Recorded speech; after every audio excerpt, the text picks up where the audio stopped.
chim khi pui clear tu te le subscriber song song te in zawa in chi bai ka buk a chu voin hi August ni som le panga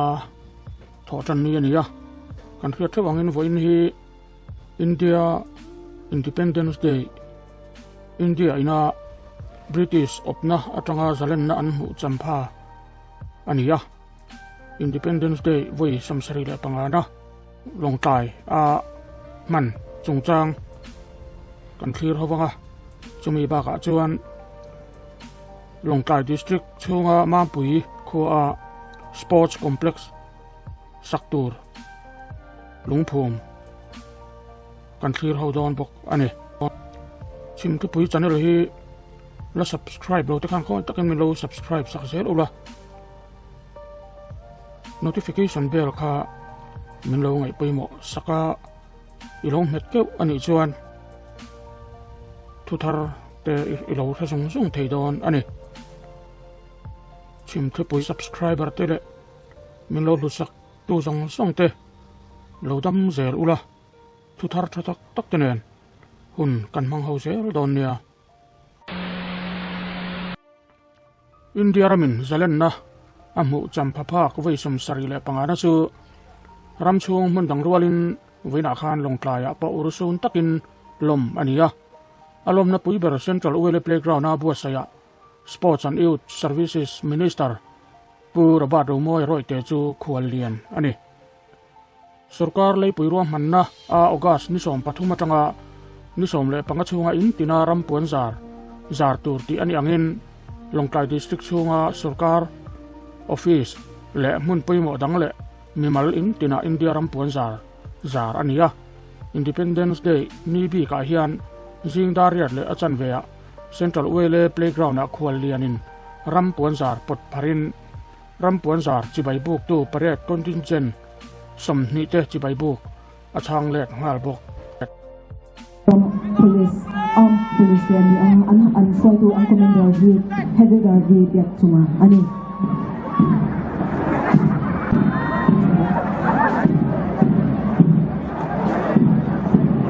now saluting the national tricolor is reserve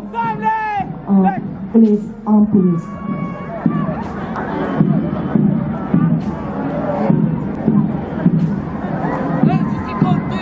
an hungarong kaleme te hi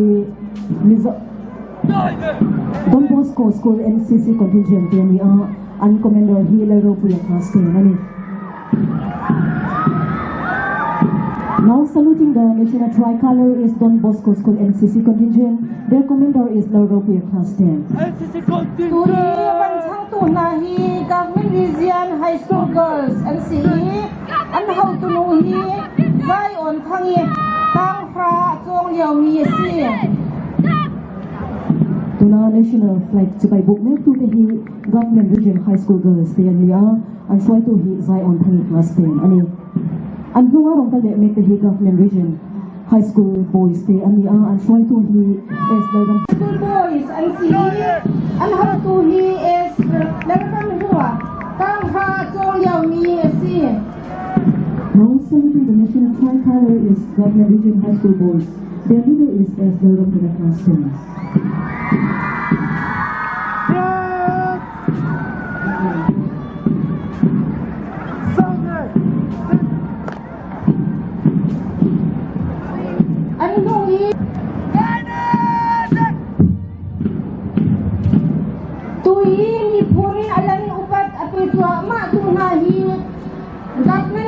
10 high school and see marching toward the national tricolor is government high school girls their leader is Genevieve Ramon Pastor khualian pura ba ro moi roi te chuan mi pui pung khom te chu zalen na chibai bukin India ram zalen na atana be tu nam pasal tha te serenga zana chibai buk thara an kisan le than tui manga an valsa India ram ro pui nan le mason zel nan thei top chu turin kal khom te asoma COVID-19 do nak konga sarkar tlomngai pol ko than le mi pui tran rual na awanga mi puin bo ruak zalen zok kan hi ble thei chu thil lom om tak ani thu sein tun hnaya hri lo hluar thar le awanga mi pui ta chu mai tuam thatur le kutsil fai wara film khur chun som zel turin acha Myanmar al tlante chomdol konga Longkai district mi puite che dan moi tak chu fakin an na tho tha chu chun som zel turin angen bok Kualian chuan Longkai district administration le district council ten tho hona thatak an nei thu asaya LDC noya masona na tho rang sang zinga tribal sub scheme sum manga sakvom buka community center le Longkai Daya skill development and training center chu za a som ko le panga tho zo ani to thu le Longkai veng puya tribal girls hostel sakna chu za a som riat le panga tho zo ani to thu asai bok Kualian chuan district mi puite hiselna na health department malakna fakin district hospital Longkai in azona voili nana Mizoram district hospital file thiang limber kaya kalp awat loman pakhatna adong le chu chuan mati thuaseya health worker training na ANM school in Mizoram nursing council exam result thatak anei thin le MNC exam himera Mizoram toparneya topte na mi kalilai an chuak thei chu chuan mati thuasei Kualian chuan district ralmuan nana thoktu district police te malakna fakin food and mobile patrolling an kalpui that awanga kumthum kalta nen khai khina dan bo chiatna atlan hiam ta hle chu lomum ati thu asaya zu le rui lo dong le ti rem na konga excise and narcotics department malakna po fak ati thu asai Kualian chuan MGNREGA nuaya Longkai district a job card singthum sangruk somni le paruk au mek thule sanghi somni le pahni tanga sanghi somni le pathum sarkar kum kalmeka ni somthum le pahni in lo na siam ani to thu asaya MGNREGA baka PMAYG MZS RLM le DDUGKY kaltlang ten district chu thingtlang mi pui choi kan nan sarkarin ma lak rem thu asai Kualian chuan light department sang kaltlanga SCDP nuaya malak na kalpui mek baka school education commerce and industries agriculture fisheries horticulture animal husbandry and veterinary agriculture environment forest and climate change power and electricity public works department taxation department transport food civil supplies and consumer affairs social welfare Treasury le Information and Public Relations Department nuaya Longkai district chunga masonan hatho le malak narang sangte atar lang bok ani Kualian Sports and Youth Minister chuan Iron Coal Department Sport and Youth Services Tourism le Information and Communication Technology nuaya malak na tang pui sei chun zomin purvat moi roi te chuan sarkarin khamranga ecotourism ti changtun na tur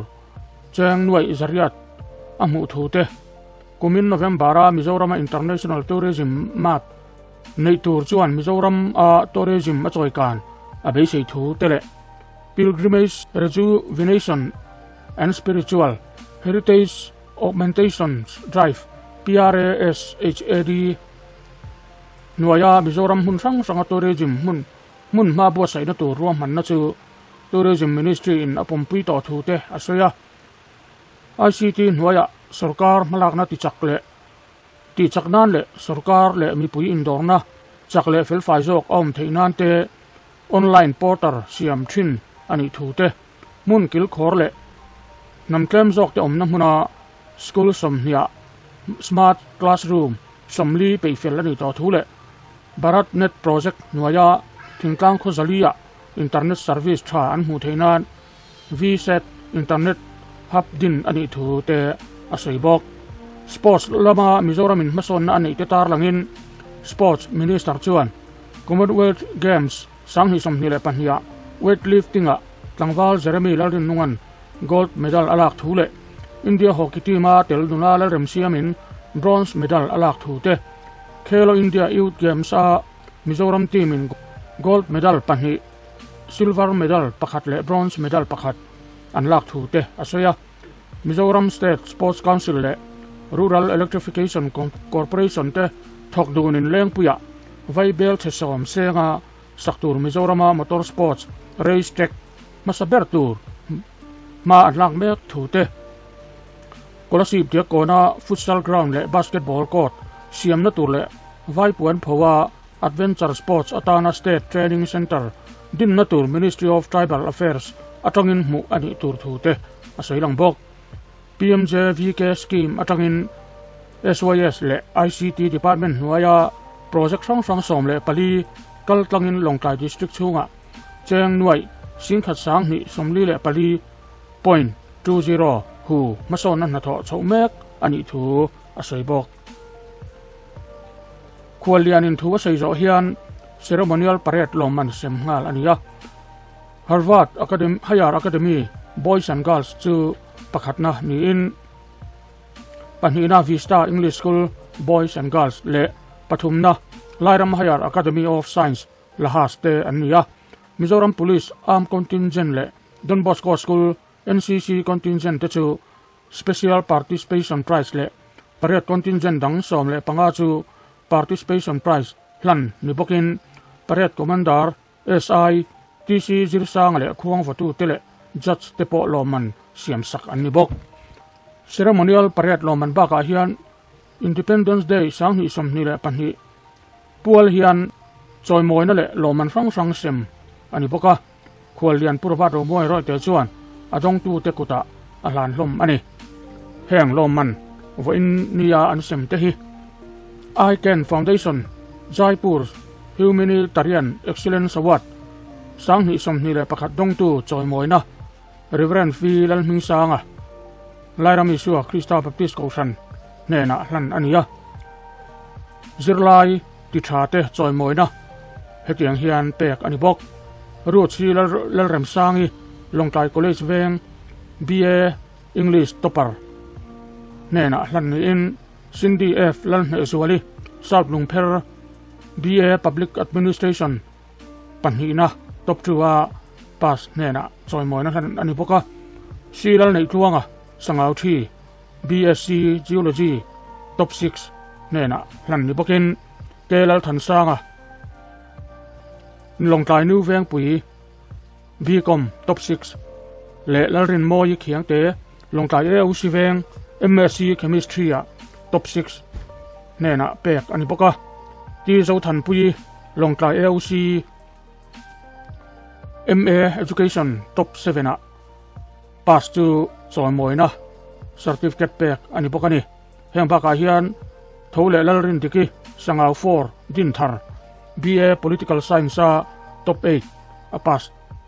le H vanlal muan kimi longkai bazar BSW top 6 a pass baka hian lalrin ngati longkai bazar BA History top 8 a pass le Cindy Laltlan Louis Chevral ANM Mizoram Pumpuya top 7 a pass Ellen Grace Chinja Longkai College Veng HSS LC Hindi a topper baka larin sangi Longkai eu si veng BTech top 3 a pass Mingthan Kluangi Tumang Longkai College Veng MCom top 3 Root si lalchan chui Longkai Chan Mari MCom top 3 a pass te ni in heng baka hian Charge Auxiliary for Social Action kasa in COVID-19 vaccine pek akal puina a puitu ti thazual te wele Bazar branch wele Chan Mari branch MC lar hiat moi mimi ke lal biak lui rebek lal nun pui si lal ruat chungi le lal rem liani ten hena choi moi na lan ani pokani heng baka hian Independence Day puala badminton tournament loman la ten hena sem ani pokani Vina longkaya Independence Day lomna hian Sports and Youth Services ICT and Tourism Board Vice Chairman puti si pachunga XMLA LADC a CEM puvejir sanga LADC a Chairman puviel muaka longkai West BL2 MLA pusingun lian chunga Sports and Youth Services Secretary Dr. La Rosama baka longkai borsap pu amol Srivastava le longkai SP pu Rakesh Pawaria te baka LADC member engamazat state le LADC official te ex servicemen te tlomngai polai o te chanchin bumi te le zirlai no pangte lo mandong tu te le mi pui thanem tak antela tak wele playground a hun manzo a hian LADC conference hall LADC chief executive member buasai VIP at home hun limom tak manchun zamani VIP at home hi aranin karon upload don ani kumin Independence Day lom na pual hian Longkai District Independence Day Celebration Committee chuan District Hospital Longkai Christian Hospital Longkai Lairam Christian Medical Center and Hospital Lairam Motherless Home District Jail Lairam Rescue Center le Gili Dropping Center ate tanpuina cheng sang ni theu an hlan ani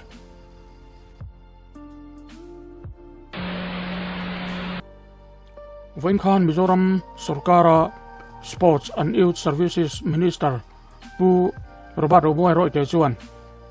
Longkai District chung mam pui kho Longkai District Sports Complex sakna tur lungphum aphum Independence Day lom na hun manzo Central Valley Playground a lungphum phum na hun buasaya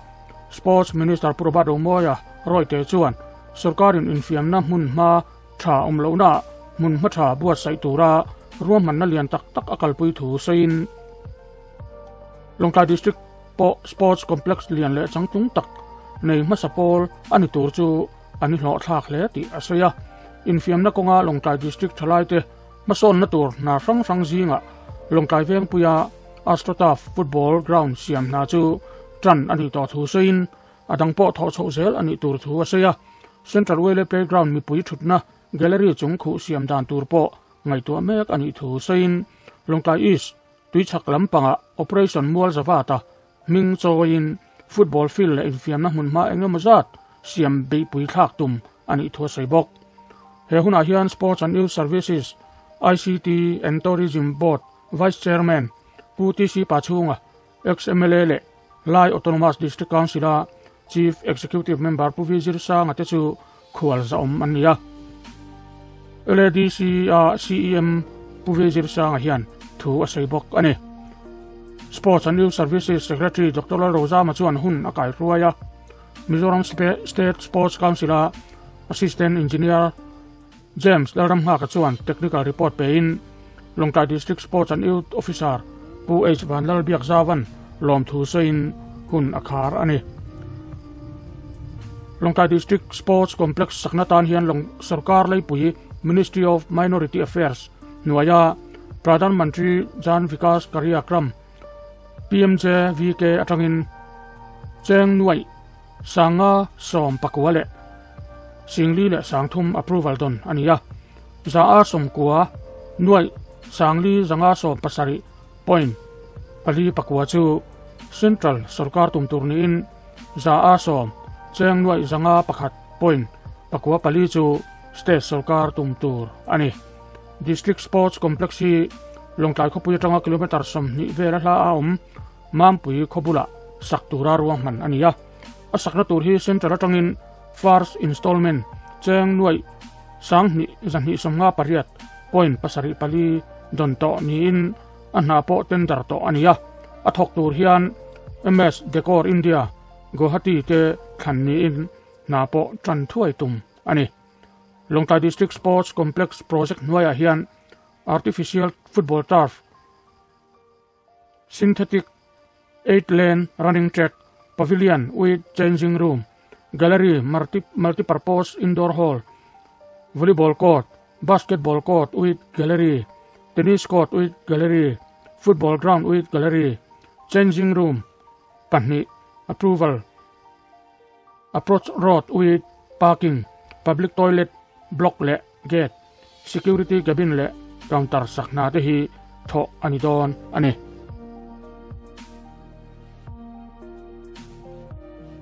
Setu dah hebat tadi like suka, ini subscribe suka, notification bell yang masuk korin, karena cek. Vaina India Independence Day, alom na pui ber Central Valley Playground. Longkaya nei zo ani nuahian, Lai Autonomous District Council Chief Executive Member Puvejir Sanga Buasain LADC Conference Hall VIP at home nei ania e huna hian in lom na thu CEM Puvejir Sanga chuan hetiang hian asoya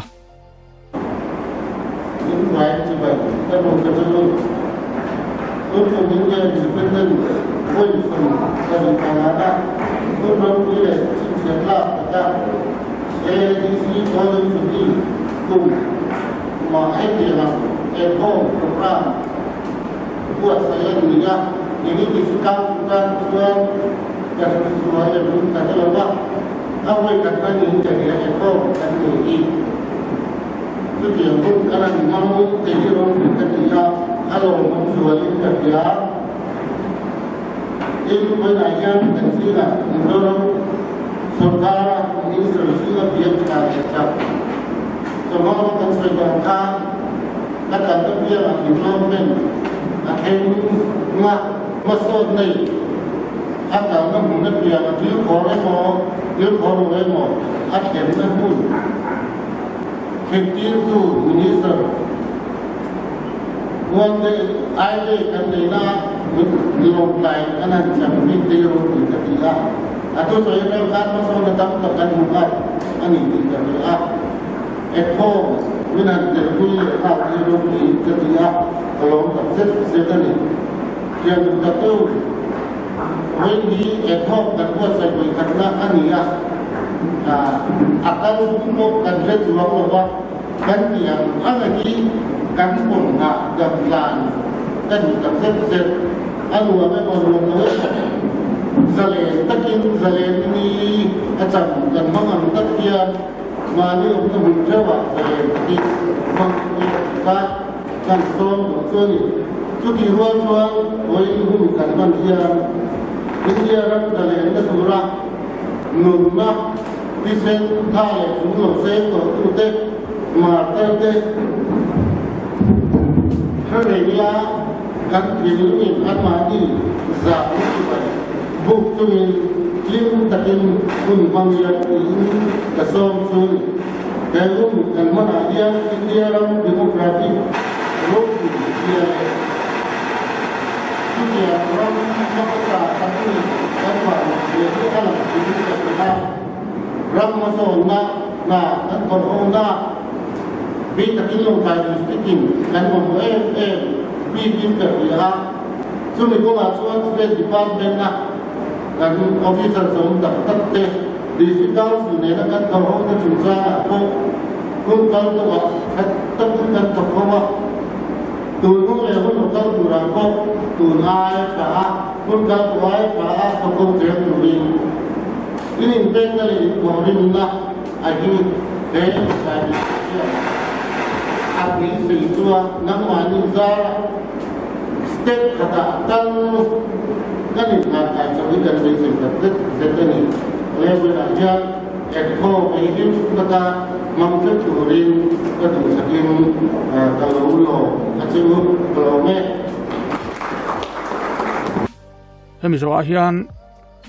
Kualian Sport and Youth Services Minister Pura Bado Moy Roite chuan hetiang hian thu asaibok Chief Executive Member LADC Puvejir Sangte in Pulau Usama IAS, Dr. Usama IAS, Sport and Youth Services, ECMS Secretary, and for staff, EC, Mabolos Kibas Nafa, SB, Head of Department, Live. So far, this family district council level and community. They waited for mass or big, we Còn phòng tổng số tên là phải chỉ phải có bộ zero a CM giáo tập của sự viết ra là cái chuyện tên là cái program của sự anh nói nắm được việc anh nói được cái đó thì các cái sự đó này phải là dia bạn là bạn có quyền can advisor professor Alex Wano Mande của liên hợp quốc đến của phía trái của cô Aram frontman giải thì ông đây cái secretary de bốc đây này nắm đặt cái quan tela กูแล้วกันเรียกได้ในข้าวสักเรื่องการสื่อว่าไอ้เด็กที่สาธิตสวยละจีเราเดียวอะไรบ้างก็สวยละเราว่าเราเราสุดท้ายเรื่องหัวหน้าที่เนี่ยที่ท่าดังนั้นตั้งแต่ไม่จบเลยนะถึงไหนเราได้พอที่จะเป็นกับที่หัวหน้าสุดท้ายถูกนะอาเซียมาChief Executive Memberที่อันแรกคือตัวเด็กอยู่ที่ซีเอ็มอันนี้ก็ Chairman of District Council of the Mas District Council เด็กอยู่ที่ Chairman ใน EM เด็ก MDC เด็กวันมาเองเลยวันไหนล็อกแข่งขันสุดท้ายก็โตแล้วเลยเขาแต่เรา President สาธิตเลเวลเนี่ยมันกันมีเชี่ยวเลยที่โดยเฉพาะที่ผมเชื่อในโมเมนต์ส่วนจะสำคัญจะรับการไปหัวใจแต่ที่น่าเสียกว่าหรือน่าเราพิจารณาเรื่องสเตตัสตั้งแต่คุณตั้งแต่งานที่ตาเลยเดี๋ยวเราตั้งแต่งานที่ตาจะสื่อสารกันก็ถูกนะอาเซียมาอันเราเป็นอาบทุ่มไว้ที่มาเสียเป็นอะไรกันบางส่วนเลยกันเอ็ดข้อตู้เหมือนสอบข้อตู้แบบ CEM แต่พอเลยถ้าบอกวิเจอร์แมนเลย EM แต่พอกันลบวินาทีพอที่พวกนี้สวยกันกันว่ากันแค่พอที่เสียการที่เป็นเรื่องจิตแม่ปากนี้เป็น Article 16นะอะไรอันนี้นะไม่ยังเจียอันตาจู่มากันเราเป็นไอ้ตาเนี่ยบอกกันเราเนี่ยเตรียมคิดตาในกระจวนไอ้ทางเราเยอะกันนี่ครับเราซัมซุงเนี่ย Deputy Speaker of the State Chief Minister of State เป็นเนี่ย CMD แรกเป็นสำคัญเสียงตอนนี้การเช็ดให้เราพิสูจน์เช็ดเยอะเลยนะอาเซียนส่วนเราอาจจะเราเช็ดก็รู้ว่าเช็ดตัวนี้เซ็กซ์มีหลักเป็นตัวเป็นที่ว่าเรียนเจมส์เนี่ย Deputy CM ที่ Deputy CM เนี่ยเราสกัดลงไปเนี่ยสุดท้าย Deputy CM ที่ดูแลเสียงมีที่สิ่งที่เราสังเกตเพราะว่าเวลาอัดเช็ดกันลงเวลาอัดเช็ดกันลงเราดีโอเคแต่มี entry soal pasalita member of parliament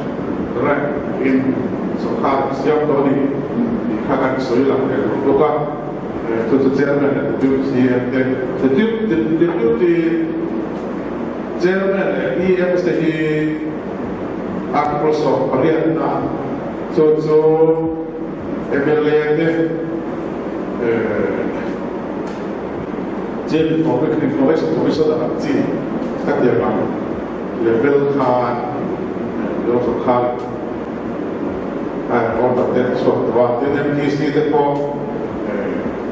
katakan ini lah setiap komisi itu sudah ranking atau official itu banyak tahu saat itu secretary principal secretary kita kemudian kita jadi komisi itu sudah saat itu sudah tak adaอันทันกันอายาอันทันเราเด็กไม่ยังเด็กเด็กสุดท้ายเสียเป็นที่อารมณ์มันก็ที่หลังมีไอ้เฟกต์เราเดินไล่ที่ไม่ยัง district council เรียกว่าเจ้า CM เด็ก deputy CM เด็ก chairman deputy chairman EM เด็ก MDC เด็กผมก็เรียนว่ามีหลังเรียกคุยนาอีกหลงเนี่ยเขาหลงชุ่มๆเนี่ยเราได้เชี่ยวหลงที่หัวฉากในนักเรียนอันนี้นักการว่าบุญภาษาละมาจากเสียหายเด็กไอ้เด็กกับมาตัวเป็นคนเป็นเด็กเด็กเป็นคนซีเอ็มเนี่ยของคุยเด็กอันนั้นเกิดเป็นบุญพระอะไรแต่กินเราก็เล่นไม่ต้องโกงกินไม่ต้องเวลขับมาเสียถ้าเสียเป็นนี่เราต้องสนตั้งเป็นเด็กเด็กฟังสนาอย่างเงี้ยaku tepuk bel kita bel sih lewat maka anak bel belum kita ambil lek kok itu ni jual kok banyak jom dia jual masuk hari oh tak jual hasa bel betak nanti di situ karena Sarkar Nakuka Le Nakukulawa That's why the folks elected representatives in Apo and the government and the Amazon to the Sabo of the top of Lobby and the Titeponi kill forward the part of the Apezo of the Laya so far enough so far the resources are till I see and get what can there is a good Arabia what the Apatans of the Arabia of it must Lula. But from the Mobata, appropriate authority, appropriate timing, I think what the last of India independence and Lombard Island, and Autonomous District Council, the point, Golden Jubilee, Mountain Musana, Taka, India, Constitution, 6 schedule spirit, 6 schedule. Torah Bek Karatena, 6 schedule and Low, Zeptela, Yana, Anina, Alekar Spirit of Staka, District Council, Patum, Malay, function for Na, Independence Day, for sorry, for Arakan not so Rina, it would have our talk and hence what they have. So the Tenena, in point side, Ripsa, Takmaya, Kadia. Order so he alo ketia district council area so le and with the point lo ta sa ka sia to point mo kia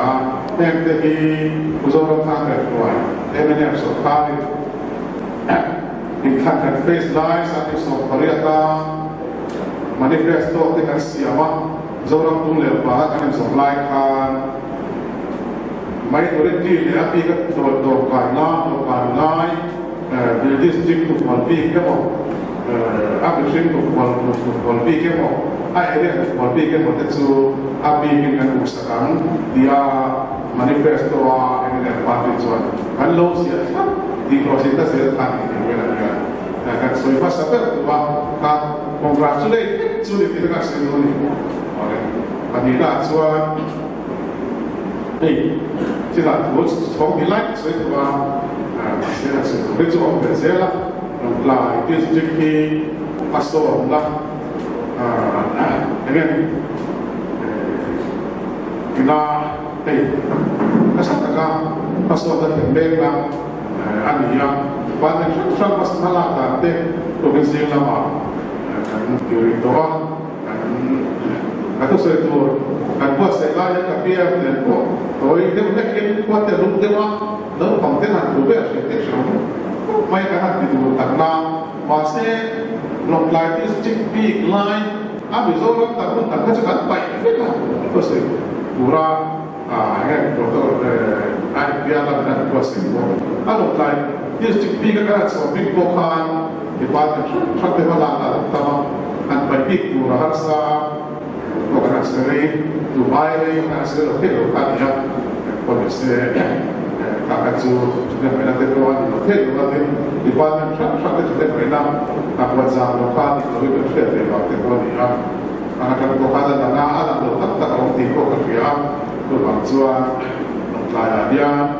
pada kita takkan ya Borsa petisi TSB takkan ya dari mana itu terus start ya Pamit tak ating buka masuk na atak kemburin April besides until night local district kan jadi kan dia tu bangsa so hard district council so hard over the go di chatsel kan cuma kan di chape buka tu bangsa di fanga ya mau also ini bukan direct lawa seven setul sultan six setul sultan di cangkul siapa kan di mana subjection kat depan itu kan itu kalau pun nak tahu kalau lawa dia berusaha tak dua fokus di dalam sultan adwa di dalam sultan oke district office fakte department fakte for district council di dalam fokus dalam sekolah problem di siapa tu dia soal di proses transaksi di depan yang main nak nanti kalau saya tak ikut acara kerja for we the 6 to no airport car and over the line district Pathum district council Pathum area airport so state government officer for here and here the right untuk mereka akan kita boleh buat ya kalau district council sama ada boleh Dalam sultan waya an officer te an police te what ya this district administration na ke ko dalam sultan angin district se tu nari ako ni se mo ko na kanta dei pe to wa ati tu kan di be se la nai tu ta chuan mi ko ko re ta mi to no be se kan nai ni kha wala ya se te mi se pa chuan Memang nak dapat seluruh kelas sports department kalau tutar Bureau of Sports Policy 2019 na adwa angin kalau tutar angin kelas sports mereka tu state level Bureau of Sports Council apa statuan President tu sport minister dia sport association semua ada member anda Vice President and Joint Secretary and Joint Sport Association and so tiang cek soal 2019 Sports Policy kan buat tu hari soal District Sports Committee, District Level Committee itu kalau kontrak baik dah State Level Bureau of Sports Council awaknya District Level District Sports Committee. So kalau siapa mereka regulation global tak siapin agak cakap tu so tiap jual district so pakati kan dua bukan lebih anak itu so kan kita soal Bureau of Sports Policy 2019 siapa kasih angin DC Desember anda layak dan senior vice president so akses front district committee nak kemudian vice president kontak kemudian joint secretary mohon kemudian secretary also district sport yang dia tak bisa eksekusi apa secretary kemudian member soal district association district association ai tekan ya baik dona ini main ni kantin apa cio waktu baru masuk teh orang coba bangsa ni muda kantin ni kalau tu kantin okey dia ini berusaha tak boleh sports district level sports in kantin kalau tu sudah saya kata district sports committee ini bulan soal result sports class sudah ada result sultan ya apa nama body ditoin NCO itu kan kalau ini kan saya boleh buat cuaca yang apa kursa istri awal mengaya itu regulation sport policy kan tidak ani berapa itu kita buat sebelum nanti dia kan saya buat kalau tadi besok nama MLS League Assembly House acara tipe kan dia apa sebenarnya untuk terpilihnya acara ya sudah buat semua awat buat target ada mas voting voting nila ada suatu mga assembly ako late kan ya kabinet ko ito pas dua assembly ako late so kan ka angay ko na dito nakan so ito kaya sila result of the what I was talking about is regarding the new announcement for District Sports Committee. As part of the new regulation issued by Government of Israel and through Sports Council, it is mandatory and necessary that the Deputy Commissioner of the district should be the President of the committee, and Member Secretary will be the district officer with the sports officer. And of course, the Senior Vice President and Vice President and Joint Secretary will be elected from the Association of District.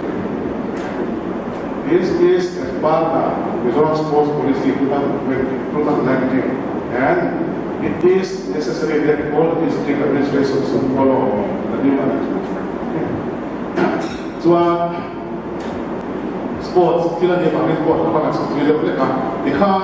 PWD lamte Art Department de School Education Department de ka chu District Sports Committee chua ex officio member amni dona in Sport Council member what ta te pon ya chu ka so to da san chu sports e ai so la ta o primos ke de ko wa this tika de ta te ha ba ya de ko na chua this tika ta ngin post exam ruang tamu apa te plat les je plat te ko proses te ko district hasil te ko malah dia jadi dia ko dia DC ni sports ada mo approach askil tu kita examine ya kalau India skim apa dia skim ni soal DC tahu apa ni ya tu bahasa kat dia ni bahasa without so far in our sports policy is also the district sports committee asia or this is a big atra and ya so as a bias of already pakat sebelum bermain di situ kau kan cina kan regular kalau tu cina itu kau boleh mampu kan dia kali kalau regulation tu ya cina kalau lah pakat sudah ada yang pakat sering tu ada district harus ada orang luar district sports committee orang tak apa sempat di dalam area apa nak pakai rumah proses monitor mai kan dimai kan takkan net net so kita tu kan ya bukan di kampung dan fitness itu apa ya fit Mizoram movement dengan launch mereka India separahnya tanah ini kesana India ini orang seperti Papua sana sama Papua fitness ini atau ya kan bos kita kan security rate ini yang nanti persyaratan dia sports kan boleh buat soal mangkara kopi kabul catat militex ya itu saya lupa luar itu pernah saya selama ni soal origin saat itu saat agak banyak sini saat itu orang apa saya seperti ya orang boleh SDM sama tapi datang tak mayam India independence koi somla mangso koi somsari pamana mangso mega buat dia district council live mas district council koi dah somla akhir celebration so mega ya ekor mangso umat Asian le ini terus ini kecil meko akan sampai kalau dia ni apa pun sangat terkendala kesehatan dia wilayah Indonesia sekarang ada pengobatan kita pegang dengan dengan base ya jadi tuan mulai district so namanya mulai target korporat